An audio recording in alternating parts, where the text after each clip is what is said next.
So sir, para po sa sitemap ng Michi Blooms, gumamit ako ng hierarchical sitemap. So bakit po hierarchical? Ginamit ko po yung hierarchical dahil yung flower shop po namin is may malinaw na structure. May main page, so yung home, at may mga sub-pages na nagba-branch out. Parang puno po siya. Yung home yung ugat, at yung mga sanga naman po yung about us, our flowers, and contacts. Low fidelity wireframe po sir. Ito po yung pinaka-base na sketch ng layout. 3 rows lang po yung sinunod ko. Yung simple shapes lang, placeholder text, and also yung wala pong colors. Ang purpose po nito ay para sa planning stage. At tinitingnan yung structure at layout, hindi pa po to actual design. Mid-fidelity wireframes naman po. Ito po yung mas detailed kaysa sa low fidelity. 3 bagay na ang nadagdag. May mga actual navigation levels na, may proper proportion na ng layout, at may mga grayscale shading na para makita yung depth at hierarchy. Ang difference po sa low fidelity is black boxes at placeholder text lang. Sa mid-fidelity po may actual na labels at content na, at may grayscale shading na din po siya. Pero wala pa ring actual colors at plain images po. Sa color palette naman po sir, gumamit ako ng monochromic color scheme with 60%, 30%, and 10% rule. Bakit po monochromic? Kasi po isang base color lang po siya. Sa case ko may mauve, dusty rose, pero sa iba't ibang shade at tono. Ang resulta po is mas elegant at cohesive na design. Perfecto po siya para sa flower shop na ginawa ko. Fully responsive po siya. Once po na pinaliit po natin siya ng ganyan, magkakaroon po siya ng hamburger menu. Once po na-clinic nyo po ito, makikita nyo po din dito yung home, about us, our flowers, and contacts. So, visible pa din po lahat ng yan. Sir, para naman po sa CSS positioning, para po sa static, siya po yung default ng lahat ng elements. Kahit hindi mo isulat sa CSS, static na agad siya automatically.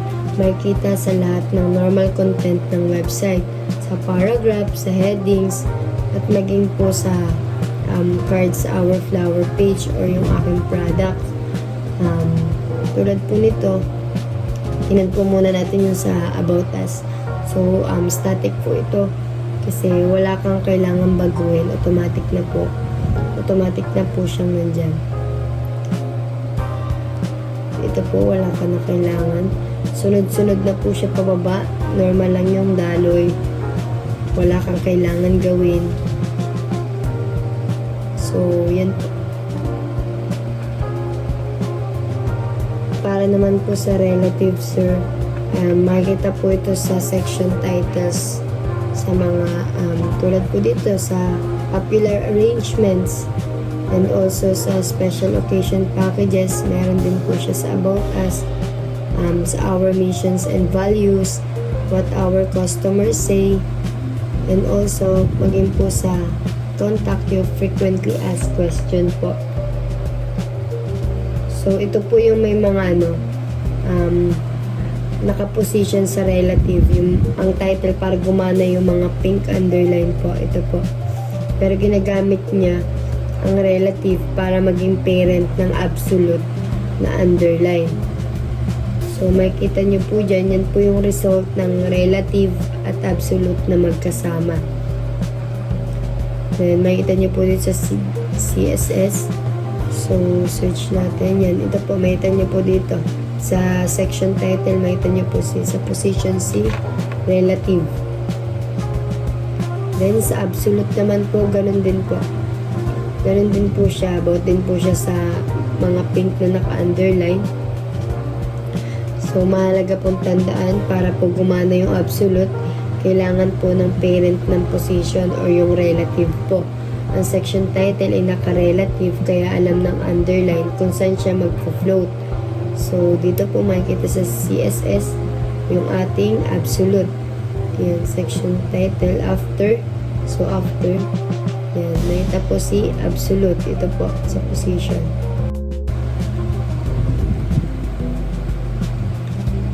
So, sa fix naman po, so, makikita naman po natin dito yung mga navigation header natin. Naka-attach siya sa screen, sa mismong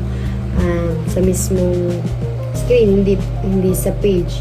So, pag nag-scroll po tayo pababa, so, dito tayo, pag nag-scroll tayo pababa, hindi po nawawala yung header kahit na mag-scroll tayo. Para naman po sa sticky, so, ito po ay makikita sa mga green promo bar. Ito po, sa ganito po siya. Ito, makikita natin yan.